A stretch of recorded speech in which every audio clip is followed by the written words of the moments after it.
pagi pemirsa. Selamat pagi pemirsa, selamat pagi Rini, apa kabar? Pagi, baik sekali hari ini cerah seperti hari ini. Kita harapkan juga begitu nih dengan pemirsa semua yang ada di rumah. Apa kabar hari ini dimanapun Anda berada? Berjumpa lagi dalam program TVR 09 bersama dengan saya, Suki Abdul dan juga tentunya rekan saya. Dan tentunya saya Rini Resti pemirsa, dalam 30 menit ke depan kami akan sajikan kepada Anda sejumlah berita nasional khususnya dari sudut pandang DPR RI sebagai referensi Anda dalam memahami dinamika politik, hukum, ekonomi, dan juga sosial dan budaya di Indonesia. Nah, pemirsa TVR Parlemen, inilah TVR 09 edisi Selasa 18 Oktober 2022. Selengkapnya.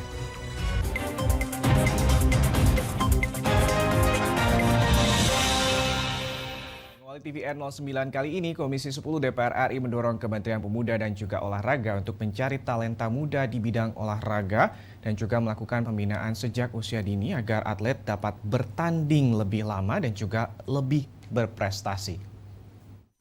Komisi 10 DPR RI meminta Kemenpora untuk lebih selektif dalam menentukan atlet yang akan berlaga di kancah olahraga internasional.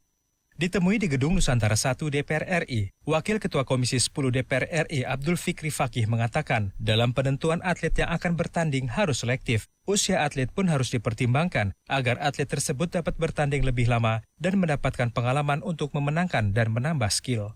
Fikri juga mendorong Kemenpora untuk memfasilitasi atlet yang dibina sejak dini agar lebih matang dan dapat maksimal bertanding untuk Indonesia. Kontinuitas, jadi kalau yang dinaturalisasi itu sudah tua misalnya, kan hanya berapa event selesai. Ini nampaknya Kemenpora harus bisa memfasilitasi semua cabur, tidak hanya sepak bola ya, sepak bola, tapi harus mendapatkan perhatian pembinaan sejak dini. Nah, pembinaan sejak dini supaya durasinya panjang. Jadi kita juara di bidang bulu tangkis. Ini kan nggak bisa serta-merta. Sementara itu, anggota Komisi 10 DPR RI Ratih Megasari Singkaru mendorong agar alokasi anggaran Kemenpora diberikan secara terpisah agar lebih efisien dan bermanfaat. Tentu dorongan dari Komisi 10 adalah pertama kita memang sangat ingin sekali agar Kemenpora mendapatkan anggaran yang sangat besar gitu ya. Tidak hanya untuk olahraga saja, tapi juga kepemudaan. Karena sekarang kalau kita lihat anggaran yang sekarang itu kan dibagi dua gitu, untuk olahraga dan juga kepemudaan. Pengennya kita kan olahraga tuh juga besar, pemuda juga besar gitu. Nurbani, TVR Parlemen melaporkan. Rancangan Undang-Undang Pemekaran Daerah Otonom Baru Papua Utara telah disepakati sebagai RUU inisiatif DPR RI. Tentunya anggota Badan Legislasi DPR RI mengatakan pemekaran wilayah Papua ini bertujuan untuk pemerataan pembangunan dan juga memberi kesempatan kepada putra daerah untuk duduk di birokrasi pemerintahan. RUU Papua Utara telah disepakati untuk menjadi RUU usul inisiatif DPR RI. Balik telah melakukan harmonisasi terhadap rancangan undang-undang tersebut. Percepatan dan pemerataan pembangunan harus segera diwujudkan secepatnya di tanah Papua. Anggota Balik DPR RI Ahmad mengatakan pemekaran wilayah Papua bertujuan untuk pemerataan dan keadilan pembangunan di Indonesia. Selain itu, Ahmad menambahkan, pemekaran Papua Utara ini akan memberikan multiplayer efek. Selain pemerataan pembangunan, juga memberikan kesempatan kepada putra-putri daerah untuk duduk di birokrasi pemerintahan. Dengan dibentuknya Provinsi Papua Utara ini, yang jelas memberikan kesempatan kepada putra-putra daerah untuk duduk di birokrasi pemerintahan ya, seperti gubernurnya, wakil gubernurnya, bupati wali kotanya, ya kan, dan seterusnya akan menyerap juga tenaga kerja. Dengan adanya provinsi ini, tentu nanti ada formasi-formasi ASN di sana. Sementara anggota Balik Aminur Rahman mengatakan, seluruh fraksi di DPR menyetujui sesuai dengan mekanisme yang berlaku untuk menjadi usul inisiatif DPR. Dari seluruh fraksi pada prinsipnya itu setuju untuk dibahas dan ditindaklanjuti sebagaimana mekanisme yang sudah jalan. Usulan, masukan, saran dari beberapa fraksi saya kira ada beberapa hal yang penting. Bahwa inisiatif pemekaran Papua Utara ini bagian dari misi untuk percepatan pembangunan, penyebaran distribusi kesejahteraan. Mario, TVR Parlemen melaporkan. Ya, pemirsa, ini DPR RI melakukan pertemuan bilateral dengan Parlemen Australia dan juga membahas mengenai pembangunan yang berkelanjutan. Dan pemirsa, tentunya informasi selengkapnya sesaat lagi. Untuk itu tetaplah bersama kami di TVR 09. Tugas dan fungsi DPR RI sangat penting bagi negeri ini sebagai pengemban amanat rakyat. Namun tidak banyak yang tahu apa saja fungsi dan tugas dari DPR. DPR mempunyai 3 fungsi pokok, yaitu legislasi, anggaran, dan pengawasan. Ketiga fungsi tersebut harus dilaksanakan dalam kerangka fungsi representasi yang mengedepankan kepentingan rakyat berdasarkan aspirasi masyarakat dan untuk kesejahteraan rakyat. Dari fungsi legislasi, DPR RI mempunyai tugas dan wewenang untuk menyusun dan menetapkan program legislasi nasional bersama dengan pemerintah, menyusun dan membahas rancangan undang-undang, menerima rancangan undang-undang dari DPD, membahas rancangan undang-undang yang diusulkan oleh Presiden ataupun DPD, menetapkan undang-undang bersama dengan Presiden, menyetujui atau tidak menyetujui peraturan pemerintah pengganti undang-undang yang diajukan Presiden untuk ditetapkan menjadi undang-undang. Sementara, fungsi anggaran membahas dan memberikan persetujuan atau tidak memberikan persetujuan terhadap rancangan undang-undang tentang APBN yang diajukan Presiden, memperhatikan pertimbangan DPD atas rancangan undang-undang tentang APBN dan rancangan undang-undang terkait pajak, pendidikan, dan agama, menindaklanjuti hasil pemeriksaan atas pengelolaan dan tanggung jawab keuangan negara yang disampaikan oleh BPK, memberikan persetujuan terhadap pemindahantanganan aset negara maupun terhadap perjanjian yang berdampak luas bagi kehidupan rakyat yang terkait dengan beban keuangan negara. Dan fungsi pengawasan, melakukan pengawasan terhadap pelaksanaan undang-undang, APBN, dan kebijakan pemerintah, membahas dan menindaklanjuti hasil pengawasan yang disampaikan oleh DPD terkait pelaksanaan undang-undang mengenai otonomi daerah, pembentukan, pemekaran, dan penggabungan daerah, pengelolaan sumber daya alam dan sumber daya ekonomi lainnya, pelaksanaan APBN, pajak, pendidikan, dan agama. Terima kasih. Video ini dipersembahkan oleh TV dan Radio Parlemen, Biro Pemerintahan Parlemen, Sekretariat Jenderal, dan Badan Keahlian DPR RI.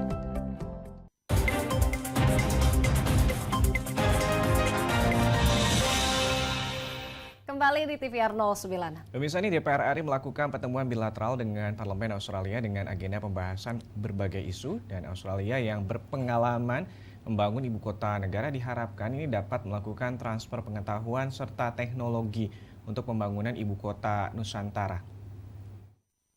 DPR RI berharap Australia dapat mentransfer pengetahuan dan teknologi mereka dalam pembangunan IKN agar selaras dengan prinsip pembangunan berkelanjutan. Dalam agenda bilateral meeting, GKSB DPR RI membahas sejumlah isu dan kerjasama ke depannya, salah satunya terkait pembangunan infrastruktur berkelanjutan. Anggota GKSB DPR RI Parlemen Australia, Ravindra Airlangga berharap kerjasama pembangunan infrastruktur berkelanjutan dapat dilanjutkan dengan transfer teknologi untuk pembangunan ibu kota baru. Harapan kami adalah seperti yang disampaikan pihak Australia juga terjadi transfer of technology, terutama terkait dengan transisi energi ataupun pembangunan infrastruktur yang berkelanjutan. Karena seperti yang kita ketahui, Australia pernah membangun kota Canberra yang merupakan ibu kota baru. Jadi ini merupakan suatu hal yang kita bisa dalami dan pelajari bersama. Selain dihadiri anggota GKSB DPR RI Parlemen Australia, agenda bilateral meeting ini juga dihadiri oleh perwakilan Komisi 5 DPR RI yang turut hadir untuk menyerap masukan terkait pembangunan infrastruktur berkelanjutan di Indonesia. Anggota Komisi 5 DPR RI, Sri Rahayu mengungkapkan, Indonesia dapat menyerap teknologi dan pengetahuan dalam membangun ibu kota negara dari nol. Australia ini kan ibu kotanya kan di Canberra dan dulu juga membangun ibu kota baru. Kita juga ingin menimba ilmu dari sana bagaimana baik itu secara teknis maupun anggaran ataupun juga teknologi terkait dengan pembangunan ibu kota baru itu. Dari Jakarta, Ken dan Tegar, TVR Parlemen melaporkan. Berita selanjutnya pemirsa, dari BKSAP DPR RI yang mengadakan pertemuan dengan Parlemen Kamboja. Tentunya di sini untuk memperkuat hubungan bilateral kedua negara, berbagai isu aktual dibahas dalam pertemuan tersebut. Salah satunya isu mengenai perdamaian dunia.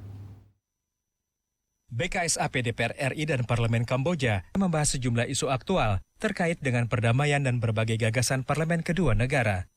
Ketua BKSAP DPR RI Fadlizon mengatakan, dengan akan terpilihnya Indonesia sebagai ketua AIPA pada bulan November nanti, Parlemen Kamboja berharap Indonesia konsen membahas sejumlah hal terkait Standing Committee untuk Youth and Standing Committee untuk Law Library. Dalam pertemuan itu juga, DPR RI menyampaikan gagasan tentang resolusi penggunaan bahasa Melayu sebagai bahasa kerja di ASEAN. Untuk itu, Fadlizon berharap DPR RI dan Parlemen Kamboja bisa saling mendukung gagasan yang dilahirkan antar kedua parlemen. Ya, jadi Kamboja ini kan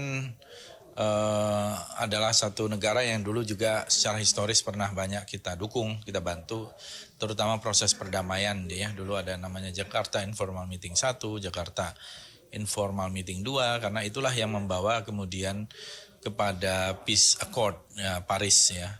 Jadi kita punya kontribusi di dalam ikut melaksanakan ketertiban dunia yang berdasarkan kemerdekaan. Jadi dari kita justru yang lebih banyak ikut dalam waktu itu proses perdamaian yang terjadi di Kamboja. Dan kita berharap ya di regional ASEAN ya kita tahu sekarang ini yang masih bertikai adalah Myanmar. Setelah kudeta, anggota parlemennya juga tidak diakui dan bahkan ada yang dieksekusi. Ini juga menjadi salah satu isu di ASEAN dan di AIPA.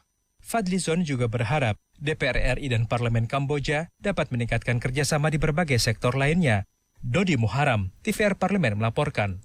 Pemirsa, Forum P20 yang telah sukses diselenggarakan oleh DPR RI ini menghasilkan chair summary yang salah satu poinnya menyoroti isu tentang ketahanan pangan.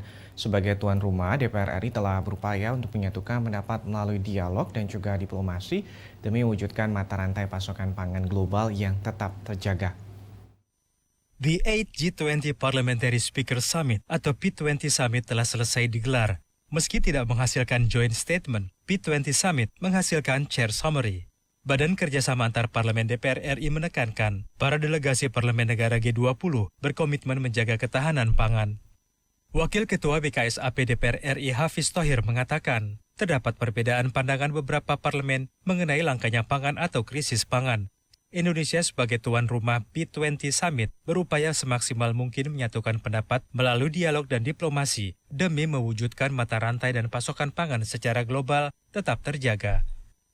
Berusaha untuk sebaik mungkin sebagai tuan rumah tidak memperlihatkan bahwa persoalan yang terjadi itu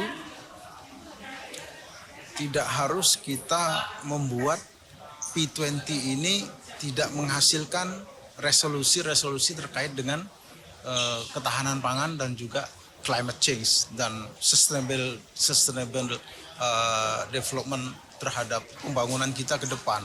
Kita memang bukan pada posisi untuk mengambil keputusan terhadap perbedaan pandangan tersebut karena memang resolusi ini dihasilkan dari hasil konsensus. Wakil Ketua BKSAP DPR RI Hafiz Thohir menambahkan, meski terjadi perbedaan pendapat, parlemen-parlemen negara G20 berkomitmen menjaga ketahanan pangan dunia karena terkait dengan hak warga negara dan hak segala bangsa untuk mendapatkan pelayanan atau kesediaan pangan baik dari sisi kemanusiaan dan sisi negara yang berdaulat. Rifki, TVR Parlemen melaporkan. Ya, pemirsa, ini DPR RI mendesak pemerintah untuk mengusut kasus tragedi Kanjuruhan secara tuntas dan juga meminta setiap pihak yang bersalah untuk bertanggung jawab. Dan pemirsa, informasi selengkapnya akan kami hadirkan tentunya usai jeda berikut ini. Untuk itu tetaplah bersama kami di TVR 09.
Subki Abdul dan juga Rini Reski di TVR 09. Iya, baik pemirsa, tadi berbicara tentang kasus kerusuhan di Stadion Kanjuruhan pemirsa. Tentunya di sini pasca kejadian di Malang, Jawa Timur yang menyebabkan ratusan korban jiwa meninggal, di sini tentunya DPR RI mendesak pemerintah untuk mengusut kasus ini hingga tuntas. Dan sementara itu pemirsa, fraksi PKB DPR RI mengusulkan pembentukan panitia khusus atau pansus yang mencari kejelasan terkait dengan penyebab tragedi Kanjuruhan dan juga memastikan penyelesaian kasus ini dilakukan sebaik mungkin. Tentunya di sini juga pemirsa, Komisi 3 DPR RI juga meminta setiap pihak yang bersalah bertanggung jawab dan juga dihukum sesuai aturan yang ada agar kejadian serupa tidak terulang kembali. Untuk lebih lengkapnya mari kita saksikan laporan mendalam yang telah dirangkum oleh tim redaksi TVR Parlemen dalam segmen editorial Parlemen berikut ini.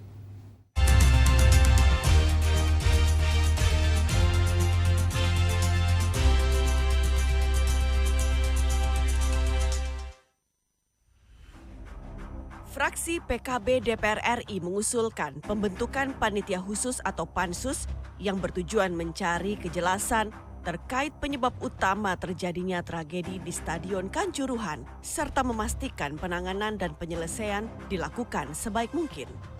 Anggota Komisi 3 DPR RI Heru Widodo menegaskan tragedi ini menjadi pengingat bahwa masih ada banyak hal yang harus diperbaiki dan dievaluasi agar ke depan penyelenggaraan persepak bolaan di Indonesia menjadi lebih tertib dan aman. Sehingga pada akhirnya kita menyepakati bahwa ini akan kita bentuk pansus supaya ini jelas penanganannya, siapa yang harus bertanggung jawab, karena memang ini melibatkan beberapa unsur dari penyelenggaranya PSSI, kemudian dari Kemenpora, kemudian dari pihak kepolisian.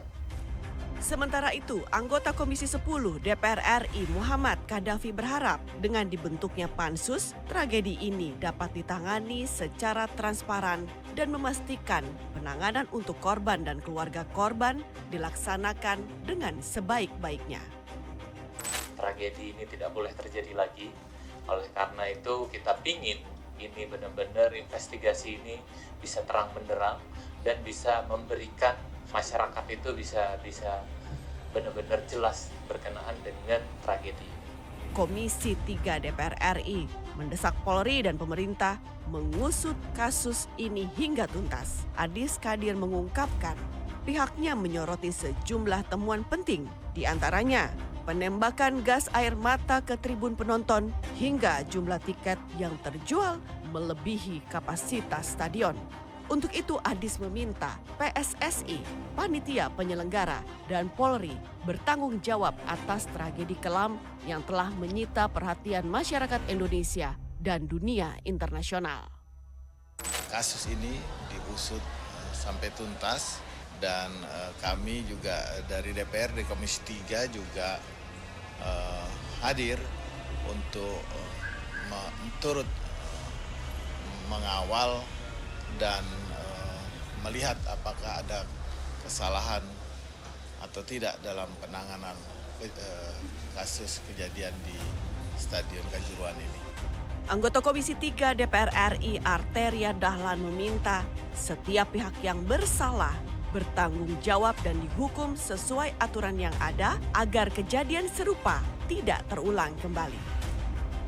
Semuanya diusut tuntas setuntas-tuntasnya. Yang salah diberikan pertanggungjawaban hukum secara adil dan proporsional. Tidak boleh ada satupun orang yang luput, orang yang bersalah ya, dari proses pertanggungjawaban hukum ini. Tapi kami juga minta ya, hukum ini juga harus adil, harus proporsional, dan juga sanksinya juga harus bisa diterima dengan akal sehat ya, juga berkeadilan. Sementara itu, Wakil Ketua DPR RI Muhaimin Iskandar mendorong hasil investigasi yang cepat dan tepat sehingga bisa dilakukan evaluasi secara menyeluruh. Pasca tragedi Kanjuruhan, Muhaimin Iskandar mendatangi RSUD Saiful Anwar Kota Malang dan RSUD Kanjuruhan Kabupaten Malang untuk mengunjungi korban yang selamat dalam tragedi Kanjuruhan 1 Oktober lalu. Muhaimin mengatakan pengelolaan dan manajemen olahraga di dalam negeri harus mengalami perombakan besar-besaran di berbagai lini. Pemerintah harus membuat aturan yang jelas dan rinci tentang pertandingan, pengelolaan dan penggunaan stadion, hingga supporter klub atau tim. Muhaimin juga mengajak seluruh masyarakat termasuk supporter semakin menunjukkan sportivitas dan menjadikan olahraga sebagai tontonan menyenangkan sehingga bisa menghindarkan dari tindakan berbahaya maupun anarki. Kita berharap manajemen olahraga kita segera dievaluasi. Hasil tim investigasi independen ditunggu banyak pihak karena tragedi kemanusiaan ini tidak boleh terulang. Berolahraga, menikmati olahraga adalah untuk kebahagiaan dan kesehatan, bukan untuk bencana dan kesedihan.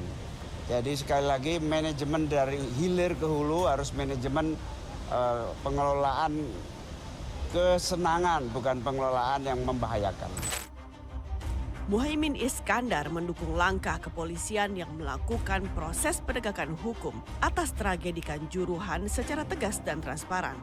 Pada kesempatan ini, Muhaimin juga menghimbau masyarakat yang menjadi korban Kanjuruhan melakukan pengecekan kesehatan ke rumah sakit secara tuntas agar tidak mengalami efek samping di kemudian hari. Tim Liputan TVR Parlemen melaporkan.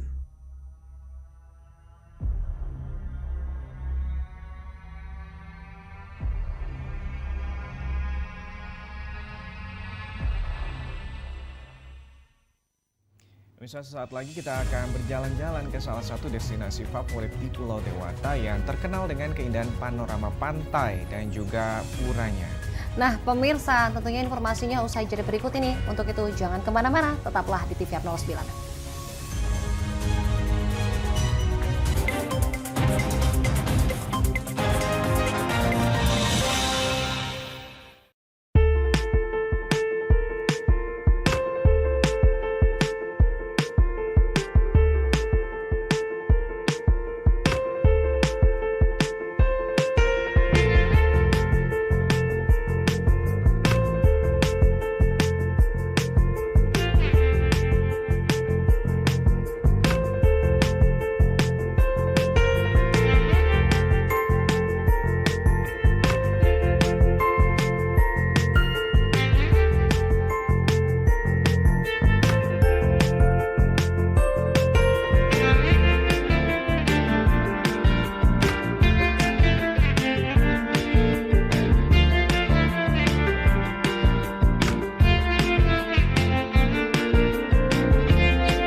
Kembali lagi di TVR 09. Ya baik pemirsa, tentunya kalau misalnya pemirsa tahu destinasi wisata favorit di Indonesia, Bali, oke ya kan? Nah berbicara tentang Bali di sini adalah Pulau Dewata Bali. Tanah Lot ya Uki ya? Betul sekali nih, kalau misalnya ini Tanah Lot ini Pulau Dewata ini perpaduan keindahan panorama alam pesisir dan juga cantiknya bangunan pura di bebatuan karang yang menjadi magnet bagi para wisatawan nih Rin. Nah tentunya tidak hanya wisatawan nih, kita juga nih ya Ki ya. Dan juga Tanah Lot menjadi lokasi wisata yang banyak dikunjungi wisatawan mancanegara. Selengkapnya pemirsa, kita akan berjalan-jalan ke Tanah Lot di Bali dalam segmen informasi dan juga tips berikut ini.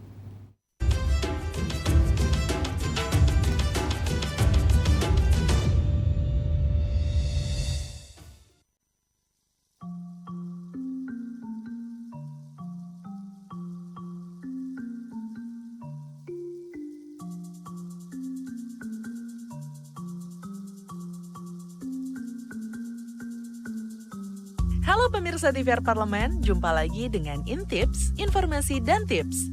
Intips kali ini kita akan menikmati keindahan alam dan budaya di salah satu destinasi favorit di Pulau Dewata. Tanah Lot Bali adalah perpaduan eksotisme alam pesisir dengan pulau karangnya dan cantiknya bangunan pura yang berdiri di pinggir laut. Sambil berjalan kaki di lokasi wisata Tanah Lot ini, pengunjung dapat menikmati indahnya panorama Pantai Beraban yang terletak di Kabupaten Tabanan, Bali. Berdiri di atas karang di pesisiran curam, Pura Tanah Lot tampak begitu menawan. Ketika air laut pasang, tempat suci umat Hindu ini terlihat seperti daratan yang mengambang di tengah lautan. Para pengunjung baru bisa menginjakan kaki di pura ini saat air laut surut. Di kawasan Tanah Lot terdapat juga monumen dan sejumlah pura lain seperti Pura Pekedungan, Batu Bolong, Penataran, Enjung Galuh, dan Jero Kandang. Pergi ke tempat seindah ini tentunya sayang jika tidak mengabadikan lewat lensa kamera ya pemirsa. Banyak spot yang biasa digunakan berfoto oleh pengunjung, biasanya dengan latar belakang deburan ombak laut lepas ataupun sambil berpose di depan pura yang cantik. Jika waktunya pas, pengunjung juga bisa menyaksikan jalannya kegiatan keagamaan umat Hindu di pura. Jika sudah puas menikmati pemandangan, pengunjung bisa berbelanja beraneka ragam souvenir untuk oleh-oleh. Mulai dari aneka bentuk jepitan rambut, gantungan kunci, topi anyaman, kaos bertuliskan Tanah Lot Bali, dan souvenir khas Bali lainnya. Atau sekedar membeli minuman dan makanan pelepas dahaga dan lapar.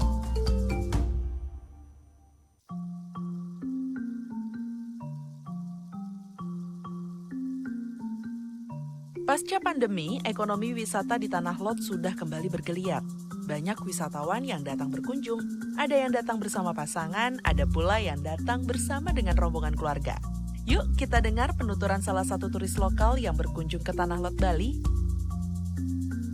Bali sebagai salah satu destinasi pariwisata patut kita kunjungi, apalagi dari wisata alamnya, terutama view di Tanah Lot ini sungguh luar biasa.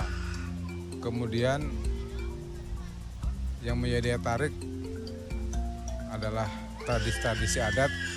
Kebetulan saat ini sudah pandemi mulai melandai, sudah barang tentu kita wajib mengunjungi Bali. Daya tarik Tanah Lot tidak hanya menjangkau turis domestik, namun juga turis dari mancanegara ya pemirsa. Seperti dua sejoli yang berasal dari Roma, Italia ini.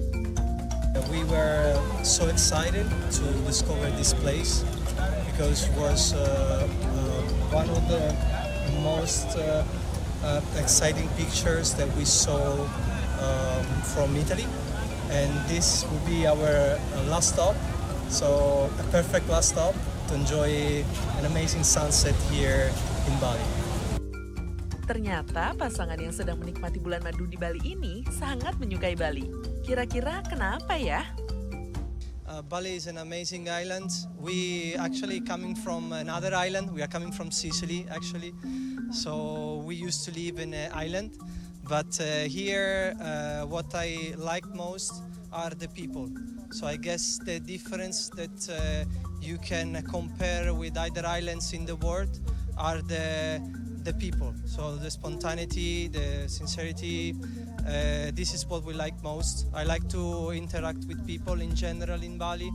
Wherever we went, wherever we used to go, the people are so friendly. First time ever. This is our honeymoon actually, but we will definitely, thank you very much, we will definitely come back because it's an amazing island that too much to discover. So we need more time to spend here. We leave part of our heart here, for sure. So come to Bali. Wah, senang ya pemirsa mendengar wisatawan asing yang begitu mengagumi Bali. Bagaimana liputan Intips kali ini? Apakah sudah ada rencana untuk berwisata ke Tanah Lot Bali? Yang jelas, dimanapun kita berada, tetap harus menjaga etika dan sopan santun ya. Apalagi di kawasan yang dianggap suci oleh umat Hindu Bali ini. Sekian liputan Intips kali ini, sampai jumpa di liputan berikutnya.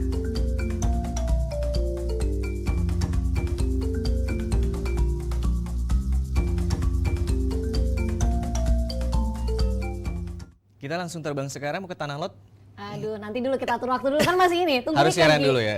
Harus tunggu weekend.